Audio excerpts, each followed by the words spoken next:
de los extractor dental, en los protocolos de carga inmediata, pues es muy importante saber que nosotros tenemos que conservar perfectamente nuestro alvéolo cuando nosotros queremos hacer algún tipo de procedimiento de posextracción. Aquí tenemos, por ejemplo, en un diente comprometido que requiere una extracción, en un sitio de extracción sin compromiso, que sería la situación pues ideal para este tipo de casos, nosotros tenemos que observar 6 factores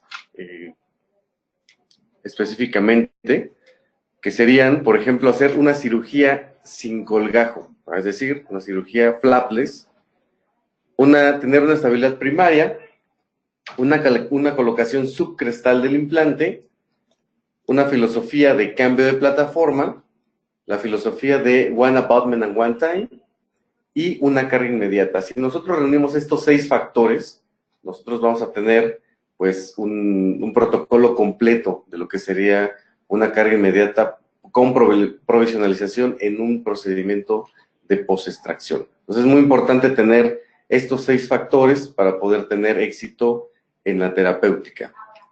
Entonces, este approach quirúrgico lo tenemos que hacer, en primer lugar, es una extracción atraumática. Esta extracción atraumática, pues la tenemos que hacer ya sea con osteótomos, con elevadores, pero preferentemente se hace con algún tipo de aditamento o dispositivo como es el extractor dental. Hacer una cirugía sin colgajo, hacer un protocolo de una fresa o 2 fresas, un protocolo con menos instrumentación.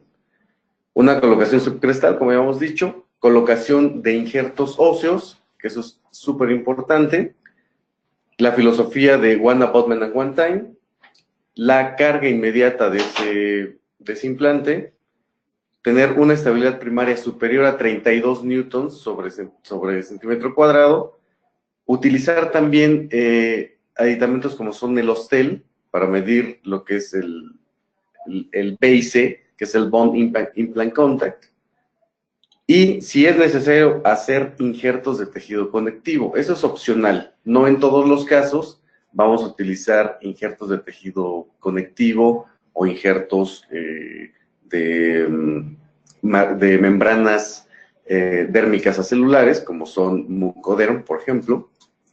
Pero ¿qué es lo que tenemos que saber acerca de este alvéolo cuando yo hago una extracción? Pues hay muchas consideraciones, ya sea anatómicas, consideraciones histológicas, hay muchos cambios dimensionales en cuestión en la cicatrización, y tenemos que también ver los factores estimulantes para la cicatrización. Entonces, en primer lugar, vamos a ver las consideraciones anatómicas, que es muy importante. El alvéolo pues tiene una forma cónica. Dependiendo de la forma de la raíz, de la dirección de la raíz, del diente, vamos a tener diferentes anatomías pues distintas, pero en general tenemos que ver la forma y el tamaño del diente, el sitio de la erupción del diente, si es una erupción ectópica o es una erupción que está en buena posición, y la inclinación del diente en erupción. También podemos observar en un corte sagital, como es en este caso, tenemos que ver la posición de la raíz en ese sentido sagital, si está un poco más hacia vestibular, si está en el centro o hacia palatino. Por ejemplo, en este caso, este es un estudio del doctor Januario en el 2011, donde él examinó a 250 pacientes, donde hicieron tomografías con BIM, colocaron retractores en los labios para separar la parte del tejido blando y poder observar mucho mejor esta zona de la tabla vestibular.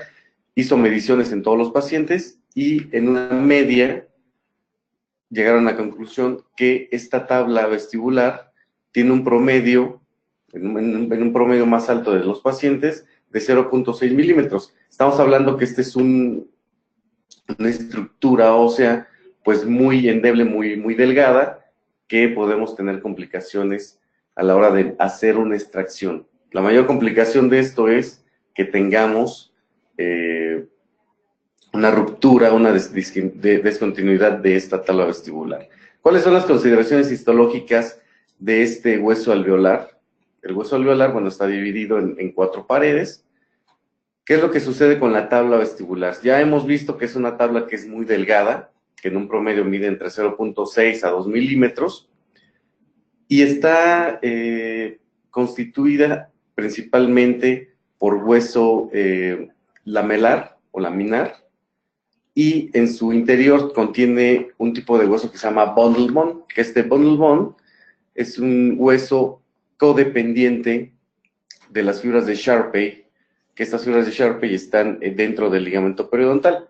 Cuando nosotros hacemos la extracción, se pierde la continuidad de estas fibras, que estas fibras le van a dar la nutrición a este bundle bone, que el bundle bone va a medir en un promedio entre 0.2 y 0.4 milímetros, que es en realidad muy delgado, aunando de que nuestra tabla vestibular va a medir entre 0.6 a 2 milímetros, pues cuando tenemos una tabla muy delgada, vamos a estar hablando que un 50% va a ser este tipo de hueso, y al nosotros hacer la pérdida de la continuidad de estas fibras de Sharpey, y al perder este hueso, automáticamente vamos a perder la tabla vestibular. Es por eso que tenemos que utilizar técnicas para hacer una preservación de esta tabla vestibular, porque el cambio dimensional, cuando nosotros hacemos una extracción, pues es esto.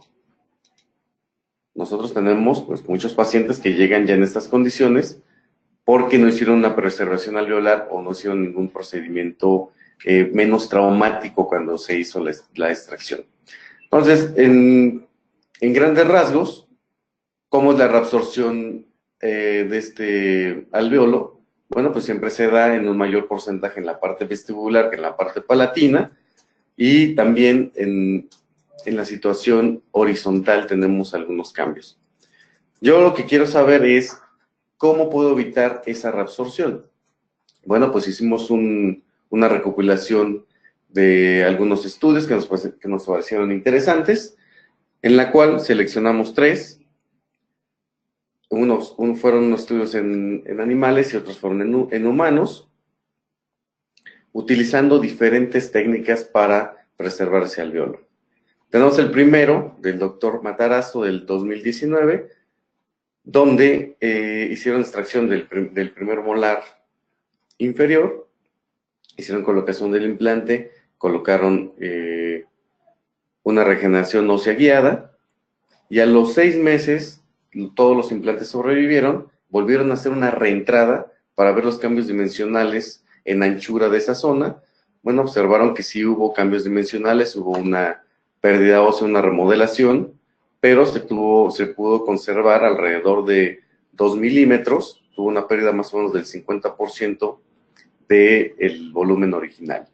El segundo estudio fue del doctor Mauricio Araujo, en el 2011, donde hicieron un experimento en animales, en perros específicamente, donde hubo un grupo control y un grupo donde colocaron biomaterial Bios Collagen.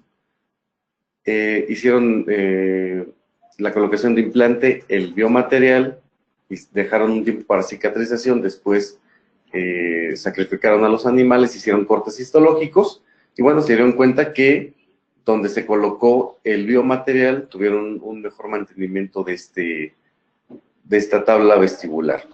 El último fue en humanos, fue en 28 pacientes, en un estudio randomizado, donde utilizaron un grupo control, donde no colocaron ningún tipo de biomaterial, hicieron la extracción, colocaron biomaterial, colocaron una tapita de tejido conectivo, esperaron 4 meses, después de esos 4 meses volvieron a hacer un combin, hicieron los estudios de la tomografía, hicieron cortes axiales, hicieron una medición y se dieron cuenta que el 25%, los pacientes que no les habían colocado el biomaterial tuvieron un 25% de pérdida en este sentido, y solamente un 3% de los pacientes que fueron asociados a algún tipo de injerto con un biomaterial.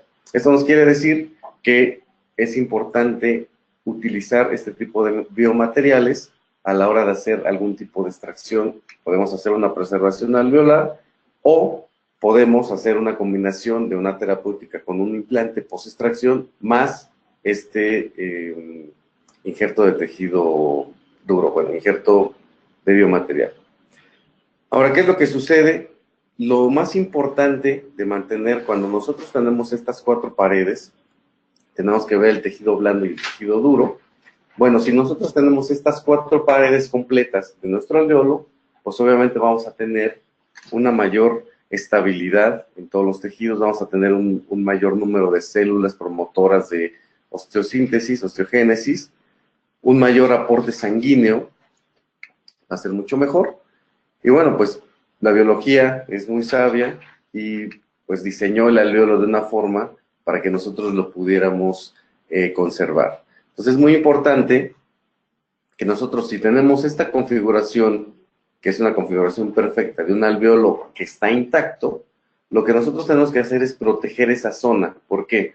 Porque yo ahí voy a colocar un biomaterial, se va a formar un coágulo, va a haber una histodiferenciación de células, y si nosotros colocamos aparte un implante, bueno, nosotros tenemos que proteger muy bien todo este complejo óseo, y bueno, pues hay que evitar pues romper esta, digamos, esta homeostasis en la que la naturaleza nos las da pues perfecto. Entonces es importante mantener lo más posible todo este tipo de configuración. Si nosotros hacemos una extracción muy traumática, pues lo que va a suceder es que yo voy a romper pues toda esta formación perfecta que tiene el alveolo. O sea, al momento en que yo rompo esa configuración, yo ya no voy a tener la oportunidad de mantener al máximo mi arquitectura original, que eso es lo que más me importa cuando hago una terapéutica de implante post-extracción, es mantener lo más posible esa arquitectura que tiene nuestro periodonto. Si nosotros tenemos una extracción muy traumática, nosotros ya alteramos pues todo este proceso que para nosotros puede ser mucho más sencillo. Entonces aquí, pues lo importante es no hacer una extracción traumática con forceps o con osteótomos o elevadores. Si podemos tener la oportunidad de hacer una extracción mínimamente invasiva con este tipo de dispositivos, pues es mucho mejor. Los pasos que tenemos que seguir para los protocolos de carga inmediata post-extracción serían los 6 puntos principales. Sería una extracción atraumática, que es en primer lugar, cuando tenemos la corona del diente, como en este caso, sí podríamos hacerlo con un forceps, con mucho cuidado hacer una extracción pues mínimamente invasiva. Pero en cuestiones de dientes endodonceados que tienen fracturas coronales, es más complicado hacer una extracción atraumática con un forceps. Tendríamos que utilizar osteótomos o hacer odontosección para poder sacar bien las raíces sin dañar todo mi complejo periodontal, que me sirve como un reservorio para todos mis materiales. El segundo paso sería el diagnóstico de mi alveolo. Yo tengo que observarlo, que este alveolo esté completo.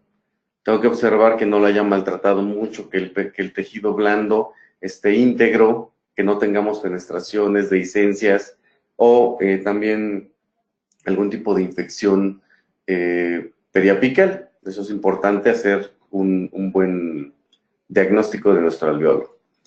El siguiente paso sería hacer pues, la osteotomía, hacer nuestro nicho implantario con el mínimo número de fresas. Después la colocación del implante, colocación del pilar, asegurarnos que sea el pilar adecuado. Si es necesario, hacer algún tipo de injerto de tejido conectivo, y si no, siempre hay que tratar de utilizar algún biomaterial.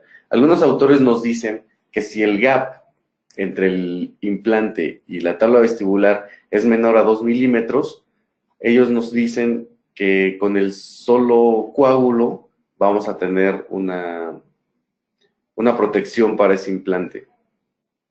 En estos casos, yo he tenido mala experiencia con eso, entonces yo prefiero, si no tengo suficiente dimensión en un alveolo, yo utilizo un implante más reducido, algún narrow de 3.3, y utilizo este injerto óseo de biomateriales. Es mucho mejor y lo pueden combinar perfectamente con un injerto de tejido conectivo sin ningún problema, si es que lo necesita. Yo, cuando tengo situaciones así, que está íntegro, solamente utilizo el injerto de biomaterial, y el injerto de tejido conectivo lo dejo para después si es que es necesario. Pero si no, con esta terapéutica es suficiente, no es necesario tampoco utilizar tantos materiales al mismo tiempo, si podemos ahorrarnos. Entonces, pues el propósito principal de hacer una extracción atraumática, bueno, pues es mantener toda mi arquitectura original. ¿Sabe? En este caso, tenemos el típico caso que ya la raíz ya no se puede restaurar, donde tenemos que hacer la extracción. Aquí utilizamos el extractor dentario para eliminar toda esta raíz, y lo importante de esto es mantener toda esta arquitectura, todo mi alvéolo completo, para que yo me asegure de que no vamos a tener tantos cambios dimensionales en el tiempo de la cicatrización. Colocamos el implante, el abutment, injerto óseo, y hacemos un provisional conforme a las normas que nosotros ya hemos planeado. Hacemos un provisional cementado, esperamos 3 o 4 meses para después hacer la impresión. Pero bueno, no todo es perfecto, no siempre vamos a encontrar pues estos alvéolos en las mejores condiciones, y el doctor Nicholas Elian de la Universidad de Nueva York tiene una clasificación acerca de los defectos que tenemos en estos alvéolos. El tipo 1 pues es cuando yo tengo perfectamente mi tejido duro y mi tejido blando en la posición ideal. El tipo 2 es donde yo tengo una deficiencia del tejido duro, es decir, tenemos algún tipo de fenestración o dehiscencia en la parte vestibular, pero el tejido blando se mantiene en una posición favorable. El tipo 3 sería una deficiencia del tejido blando y del tejido duro. En este caso, pues sería mucho más complicado y tendríamos mucho más complicaciones posoperatorias si realizamos un procedimiento post-extracción con esta característica de alvéolo. Obviamente, pues el ideal sería esto. Esto quiere decir que no todos los procedimientos se pueden hacer post-extracción, es decir, hay procedimientos donde yo tengo que decidir hacer una regeneración primero y después pensar en el implante. No es que todo se pueda realizar, hay que hacer un diagnóstico adecuado. Otro artículo del doctor Ernesto Lee de la Universidad de Pensilvania es acerca de la colocación del implante más lingualizado, que esto ya lo hemos platicado en otras conferencias, donde siempre es mandatorio que nosotros coloquemos el implante siempre en la tabla palatina o la tabla lingual en su caso. En este caso, en este estudio, bueno, ellos se dieron cuenta que la presencia de un periodonto intacto y de una extracción atraumática, bueno, pues les dio un resultado mucho mejor, donde tuvieron que la tabla bucal, la pérdida fue mínima, fue en un porcentaje muy bajo. Sí hay algún tipo de reabsorción, claro, pero haciendo un procedimiento de una extracción atraumática, utilizando un biomaterial, haciendo una provisionalización adecuada, nosotros vamos a evitar que esta tabla vestibular pues tenga una reabsorción mayor. Una clasificación interesante del doctor Joseph Kahn es la clasificación de la raíz en relación con el plano sagital. Entonces aquí él hizo 4 clasificaciones. La clasificación 1 es cuando la raíz tiene un contacto íntimo con la tabla vestibular, es decir, aquí, donde toda la raíz está en un contacto y no existe hueso medular en medio entre esas dos estructuras. La clasificación 2 es donde de los dos lados, en la parte vestibular y en la parte palatina, tenemos una lámina muy fina y no tenemos hueso medular dentro de esa estructura, entre el diente, entre la raíz y la tabla. La clasificación 3 es donde tenemos un triángulo con mucho mayor hueso en la parte vestibular, que esta sería la ideal para nosotros, porque si nosotros ya tenemos ese escudo en la parte vestibular, entonces vamos a tener menos problemas de reabsorción. En cambio, cuando tenemos una clasificación 4 donde es demasiado delgada o la 1, entonces aquí sí tenemos muchos problemas y podemos tener muchas complicaciones, sobre todo de este tipo de reabsorción si no utilizamos algún tipo de biomaterial. O sea, hay que estar muy cuidadosos cuando ustedes hagan algún tipo de protocolo de post-extracción. Hay que hacer la tomografía, hay que analizarla bien, hacer las mediciones y sobre lo que nosotros tengamos del diagnóstico, nosotros ya podemos hacer una decisión clínica acerca de qué terapéutica voy a utilizar. No, les vuelvo a repetir, no en todos los casos se tiene que hacer lo mismo. O sea, hay que tomar decisiones muchas veces hasta dentro de la cirugía. En algunas ocasiones pues tenemos complicaciones que tenemos que cerrar y solamente dejamos biomaterial y no utilizamos pues el implante. Obviamente pues la clasificación 3 es la que a nosotros más nos conviene, como les he comentado, de que tenemos mucho mayor cantidad de hueso en la parte vestibular y nos protege muy bien el implante. Pero, bueno, pues la mala suerte es que tenemos que hay un mayor porcentaje en la clasificación 1, que es cuando yo tengo la raíz pegada íntimamente a la tabla vestibular. Esto, en este estudio, pues nos arroja un porcentaje del 86.5%, que es la mayoría, y en la situación que nosotros quisiéramos estar siempre, pues tenemos pobremente un 0.5%. Es decir, que pues con nuestros pacientes vamos a pasar lo mismo, donde no vamos a tener pues las condiciones adecuadas. Más si le agregamos hacer una extracción muy traumática, pues entonces nos vamos a complicar un poco más el panorama. Entonces, la utilización de este aparato, que se llama extractor dentario, pues es muy, muy fácil. Se puede utilizar fácilmente hasta los premolares. Se pueden hacer extracciones de premolares birradiculares también. Tendríamos que hacer una odontosección, sacar primero una raíz y después la otra. Y se puede utilizar en la parte superior e inferior. En los molares es un poco más complicado por el acceso. Así es que, en este caso, este dispositivo en la parte de los posteriores es un poco más difícil o es casi imposible utilizarlo. La forma de hacerlo, bueno, pues aquí en esta animación es, vamos a utilizar unas fresas para hacer la desobturación del conducto, que conforman la entrada de este segundo dispositivo que esté anclado a la raíz. Después se coloca, es como una cucharilla pequeña que le colocamos silicón, que es un estabilizador, se llama estabilizador oclusal, y después vamos a utilizar esta pequeña, es un alambrito, es un alambre de acero muy, muy fuerte, que este va a hacer la tracción de la raíz a través de este dispositivo. Y después la conectamos al dispositivo y vamos a girar la perilla que tiene en la parte de atrás, esta de aquí, la vamos a girar en el uso horario, o sea que hacia la derecha,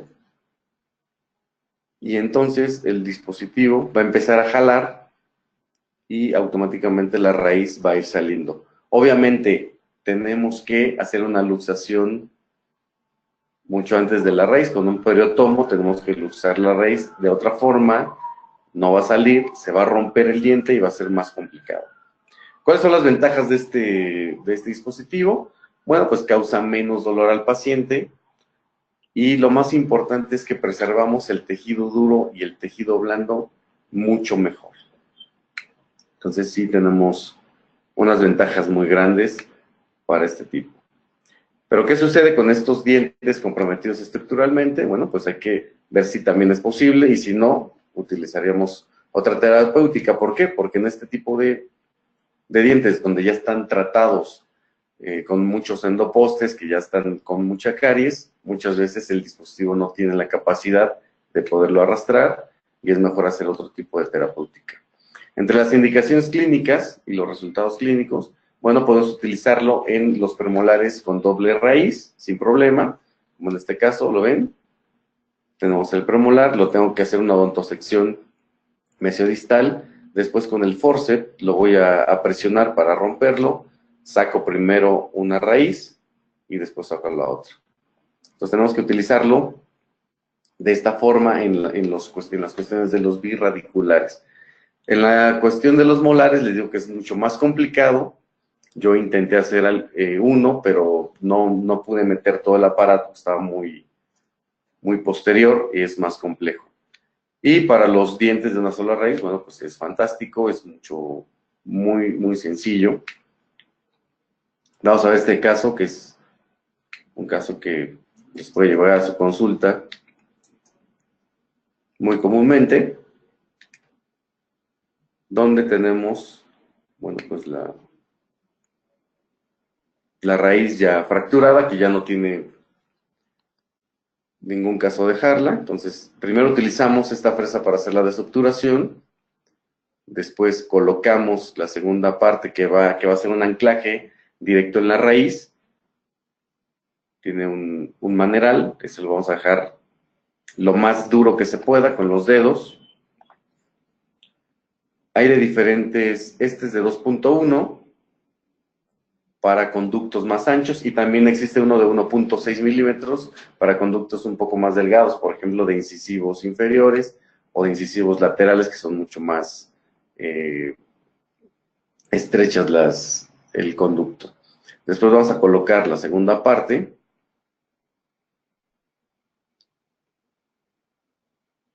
Esa es la parte más complicada, poder colocar las dos partes. Después ya lo demás es muy sencillo, donde yo empiezo a darle vueltas en sentido horario y la raíz sobre su propio eje va a ir bajando. Es más complicado cuando tenemos un diente en una mala posición o que tenemos dilaceraciones en las raíces, o cuando tenemos alguna anquilosis ya muy fuerte, es mucho más difícil y a veces se rompe el diente. Pero sale muy bien, sale perfecto, sin ningún problema. Después ya hacemos todo el procedimiento normal de hacer el fresado, colocamos el implante, la posición tridimensional es importante. Utilizamos el injerto óseo, que ya les había comentado que es súper importante. En este caso, para este tipo de pilares, que son los pilares estándar, universales, tienen una línea de cementación, que esta línea de cementación es hasta donde va a llegar nuestra corona provisional en este caso. Yo lo que hago es colocar el injerto óseo hasta esta línea de cementación. La teoría nos dice que ese espacio que tiene el pilar, que es una zona transmucosa, que su nombre lo dice, transmucoso, ahí se deben de insertar pues las fibras gingivales y toda esta parte de la mucosa.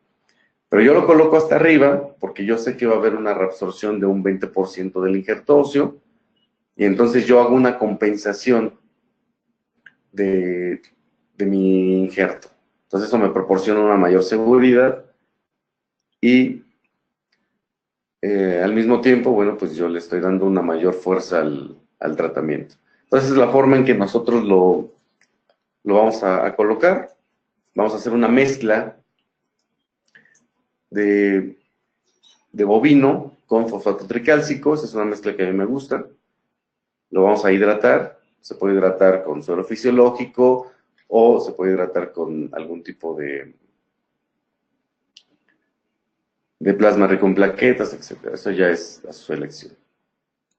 Nos vean los resultados. Yo lo que hago es colocarlo entre el implante y la tabla vestibular y entre la tabla y la mucosa. Yo le hago una pequeña abertura sin despegar el periósteo y lo meto en las dos partes como si fuera un sándwich, dejando la tabla vestibular en medio de los dos injertos. Entonces aquí vemos el día 0, el día que hicimos el tratamiento, y a las 12 semanas ya el implante ya está integrado, ya se está cicatrizando todo, y lo más importante es que mantenemos bien los tejidos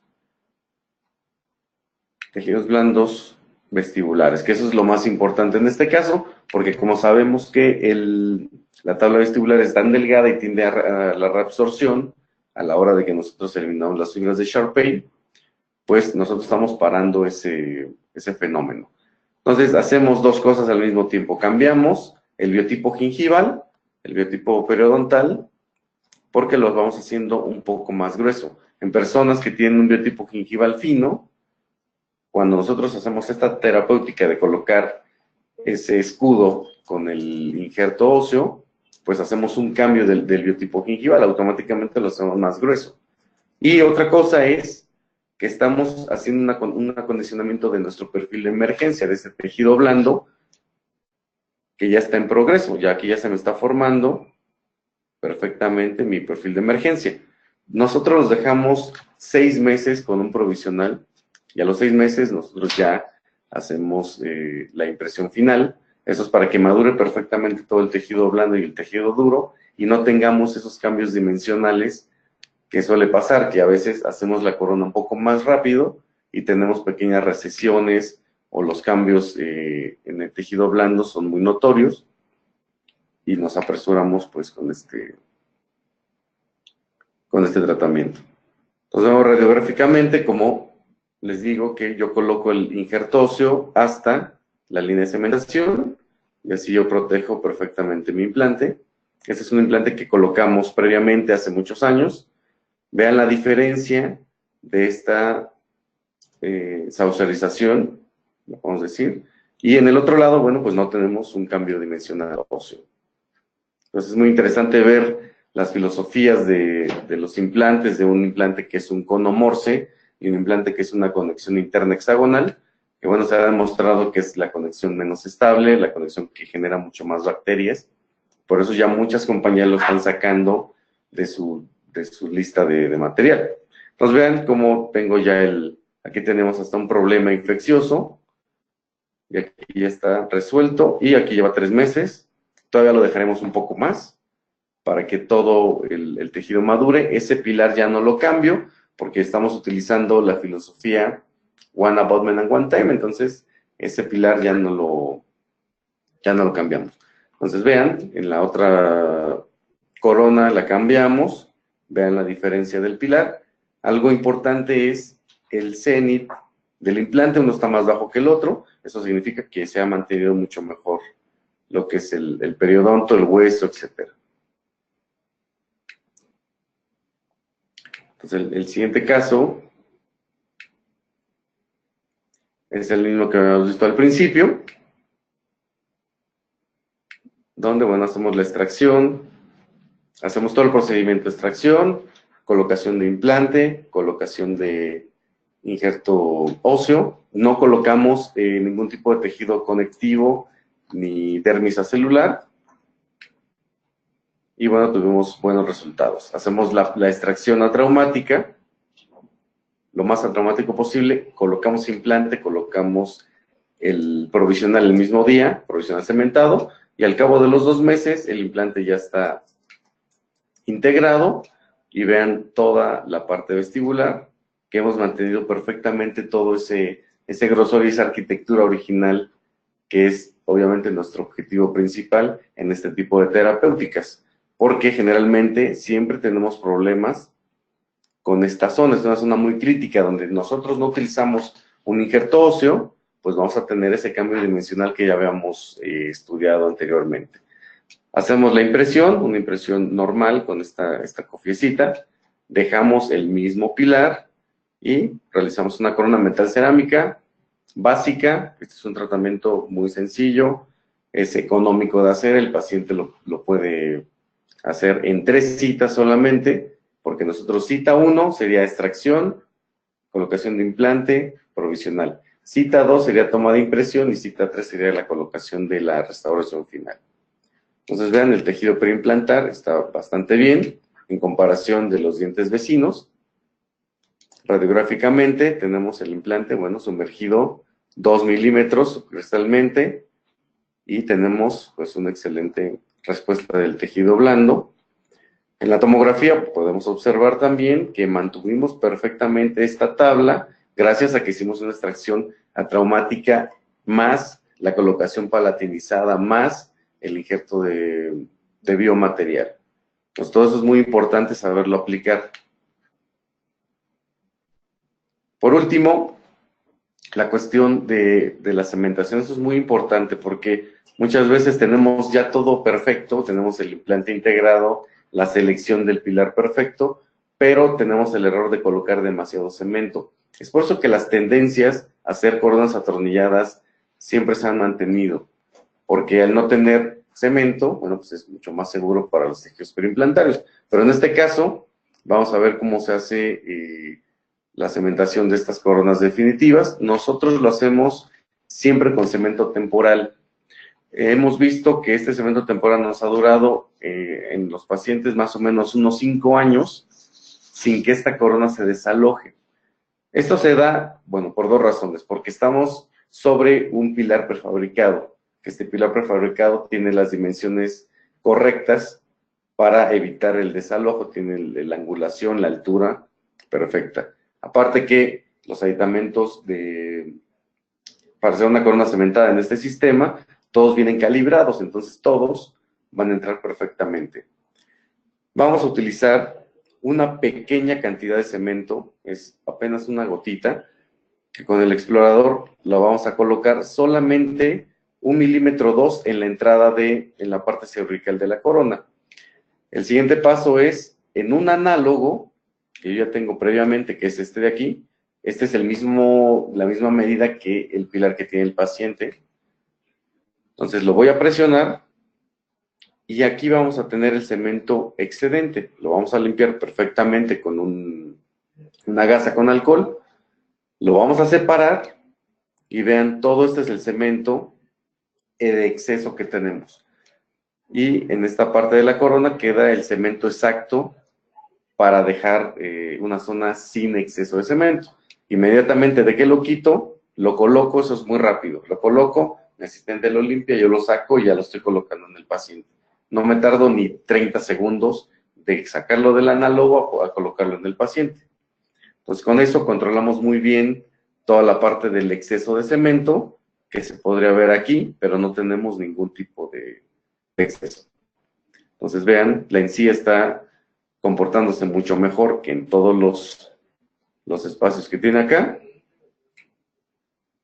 Y bueno, a largo plazo, este paciente ya tiene 3 años que no le hacemos cambio del cemento, o sea, no se le ha caído el diente, todo perfecto, come súper bien.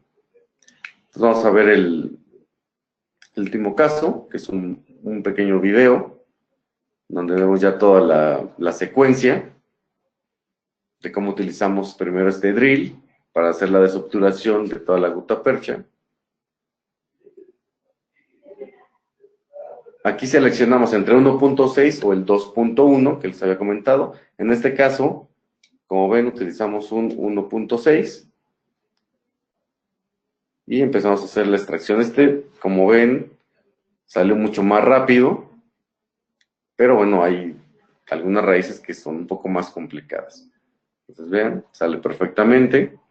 Y todo mi tejido lo tengo que analizar con una sonda UNC15. Yo lo que hago es hacer medición entre la cresta ósea y mido todo el tejido blando y examino perfectamente, le paso toda la sonda para ver si el hueso está continuo, si tiene alguna fenestración, dehiscencia. Pues en este caso, si yo no encuentro ningún tipo de defecto, bueno, pues yo estoy seguro que tengo mis 4 paredes y puedo hacer mi terapéutica sin ningún problema. Hacemos nuestro fresado palatinizado siempre. Colocamos un implante de 3.5 aqua. Volvemos a verificar este espacio que se llama jumping gap, este espacio entre el implante y la tabla, donde nosotros vamos a rellenar de injerto óseo. Pues verificamos con la sonda todos los espacios alrededor.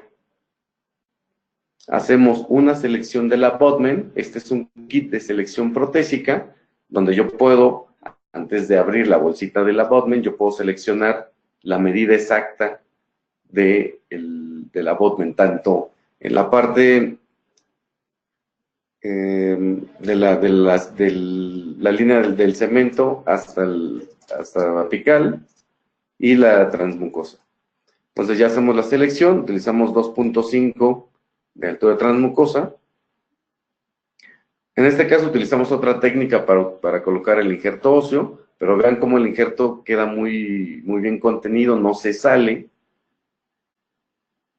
Lo que hicimos fue colocar un tornillo de cicatrización Después utilizamos esta es una Allegra de Allen, la número 2, y lo que hacemos es empacar perfectamente, porque este espacio es muy pequeño, entonces necesito un instrumento muy fino.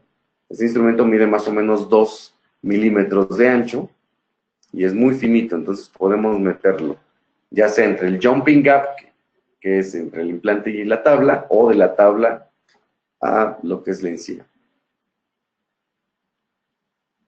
Entonces lo vamos empacando perfectamente para que no queden espacios. Revisamos y ya tenemos todo el contorno.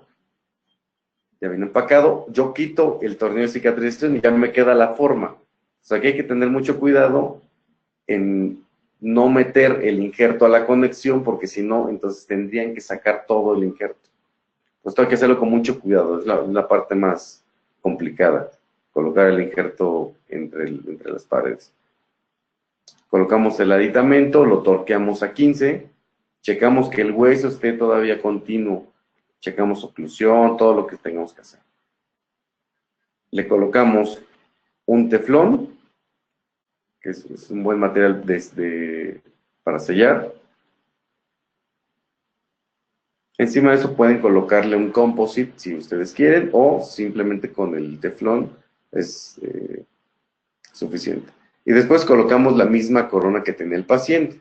En este caso, bueno, pues se va con la misma, no es necesario hacerle un provisional nuevo, igual lo cementamos con la misma técnica que les mostré, y bueno, así ya el tratamiento está finalizado. ¿Ok? Bueno, pues muchas gracias por su atención. Espero que les haya servido de algo la conferencia. Y bueno, pues seguimos con las preguntas. Muchísimas gracias, doctor Osvaldo Villa, por esta interesante información que nos compartió el día de hoy. Agradecemos a nuestros queridos amigos de Neoden por esta interesante conferencia. Les recordamos, queridos odontonautas, que con su conexión en la plataforma GoToWebinar se acredita directamente su CADI y lo verán reflejado en máximo 48 horas. A quienes nos hacen favor de vernos vía Facebook o YouTube, les pedimos por favor ingresar a www.inteligenciadental.com/CADI. Su constancia de asistencia digital del día de hoy podrán acreditarla con el número 782. Muchísimas gracias, doctor. Si le parece bien, continuamos con la sesión de preguntas y respuestas.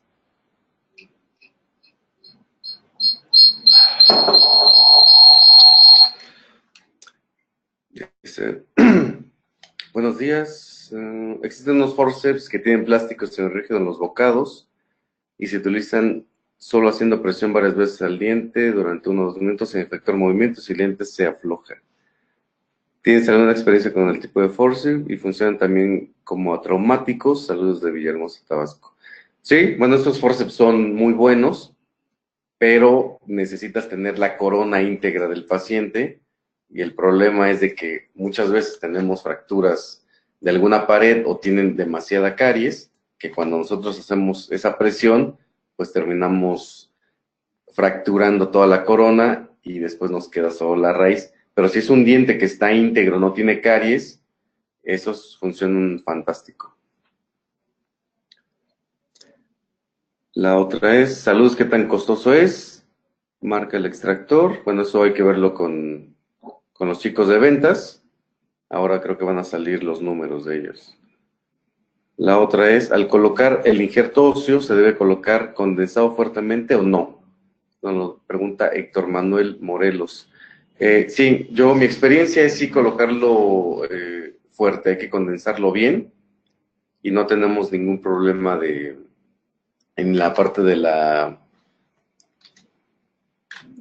cicatrización del injerto. Yo he tenido mejor experiencia al utilizarlo más condensado a que utilizarlo con mucho espacio y más flojo. Ok, la otra es...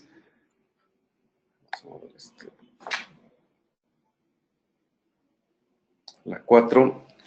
En el caso de los premolares que tengan 2 raíces y también de los molares, ¿se pueden colocar implantes inmediatamente después de la extracción o solo se puede cuando son dientes radiculares?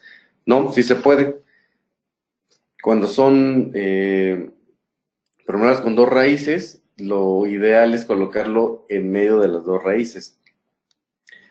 Si lo colocas en la raíz palatina, es un poco complicado después la rehabilitación protésica, así es que siempre en el centro. Y en el molar, de la misma forma. Si tenemos suficiente tejido óseo exactamente en el centro, pues tendremos que hacerlo exactamente en el centro. Y si no, porque muchas veces el seno maxilar está muy cerca, yo lo que hago es utilizar la raíz palatina para hacer el anclaje del implante y de ahí hago un relleno de las 2 raíces vestibulares y tenemos unos resultados muy buenos. Este es de Antonio Aguilar.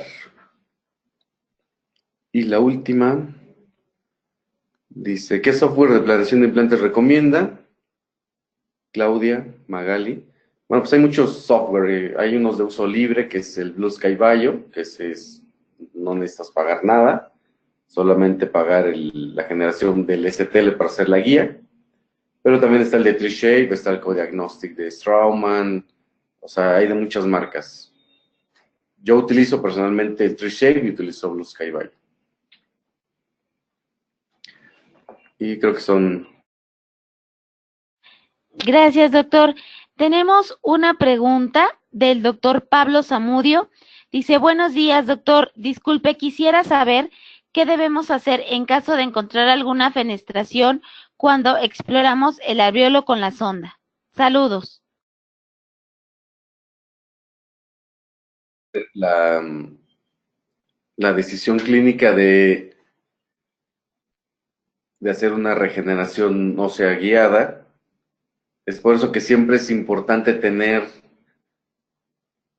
o sea, siempre hay que tener material extra, o sea, membranas, láminas óseas, otro tipo de injerto, para estar preparados porque muchas veces pensamos que va a salir todo bien y a veces nosotros mismos pues fracturamos la cortical haciendo una fuerza excesiva. Entonces es importante tener siempre el material extra y bueno, avisarle al paciente que eso podría suceder, porque tenemos un porcentaje en el que eso puede pasar. Entonces siempre hay que tener listo biomaterial extra, membranas, de todo para poder resolver este tipo de procedimientos. También, por ejemplo, Busser, él propuso hace muchos años la colocación de implante más la regeneración ósea guiada al mismo tiempo, sin carga, o sea, es decir, colocabas el implante, el injerto, después colocabas una membrana y cerrabas totalmente. Eso también podría ser una buena opción. Gracias, doctor. Tenemos otra pregunta del doctor Israel Madrigal. ¿Qué torque es recomendable para la carga inmediata en un hueso tipo 4? Saludos, doctor. Bueno, mira, en el hueso tipo 4, como tenemos una densidad ósea pues muy pobre, lo que nosotros recomendamos es hacer una subinstrumentación, porque va a ser muy difícil que tú puedas obtener un torque alto en un hueso de esas características. Pues obtener un torque de 25 o 30 es difícil, pero siempre hay que tener un torque mínimo de 25 para poder hacer una carga. Algunos autores te dicen que 32, pero nosotros hemos hecho casos a 25, los hemos cargado y hemos tenido éxito, pero sí es importante que hagas o una osteodensificación o con osteótomos hagas esta osteodensificación o hay unas fresas especiales para hacer eso, o hacer una subinstrumentación e intentar meter el implante pues 1 milímetro o 1,5 milímetros más pequeño el nicho que el implante, o sea que si vas a meter uno de 4, pues solo mete la fresa de 2 o 2.8 y así puedes obtener una mejor estabilidad. Gracias, doctor. Tenemos otra pregunta del doctor Alvarado. Bueno, le manda saludos y dice, si no es necesario colocar algún tipo de malla para evitar que se desaloje el injerto o los puntos de sutura. ¿Me la puedes repetir, por favor? Claro, doctor. El doctor Alvarado pregunta si no es necesario colocar algún tipo de malla para evitar que se desaloje el injerto o los puntos de sutura. No, en estos casos, cuando tú tienes las 4 paredes íntegras, es lo ideal porque no necesitas ningún tipo de barrera adicional. El tapón que tú vas a hacer en la parte superior va a ser tu provisional. Por eso es importante hacer un provisional bien pulido, bien limpio, porque ese es un tapón. Imagínate que es una botella, tiene 4 paredes, y tú le estás poniendo un corcho encima. Entonces no es necesario hacer ningún tipo de regeneración en esa zona. Cuando tienes una fenestración o una dehiscencia o una pérdida de continuidad, ahí sí tienes que utilizar algún tipo de barrera. Yo no te recomiendo mucho las mallas de titanio. En mi cuestión personal he tenido mucha exposición del metal a través de la encía. Entonces se complica mucho. Es mejor utilizar algún tipo de otra barrera diferente, pero yo eliminaría las mallas de titanio ya desde este momento. O sea, utilizaría cualquier otra barrera, pero menos esa. Sí nos ha dado buenos resultados también, pero en un porcentaje menor.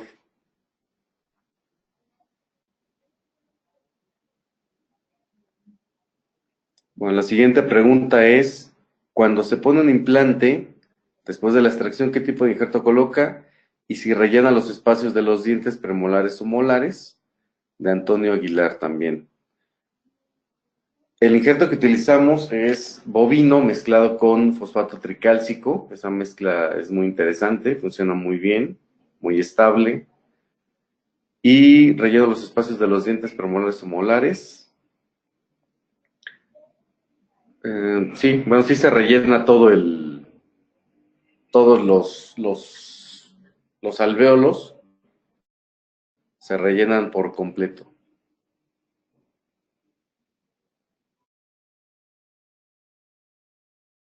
Gracias, doctor. Tiene dos saludos del doctor Marco Tulio Alzaga.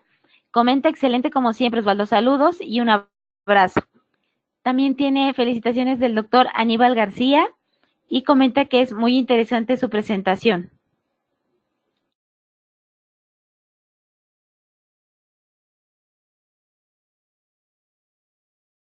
Muchísimas gracias hasta Tijuana y hasta Michoacán. Son muy buenos amigos míos.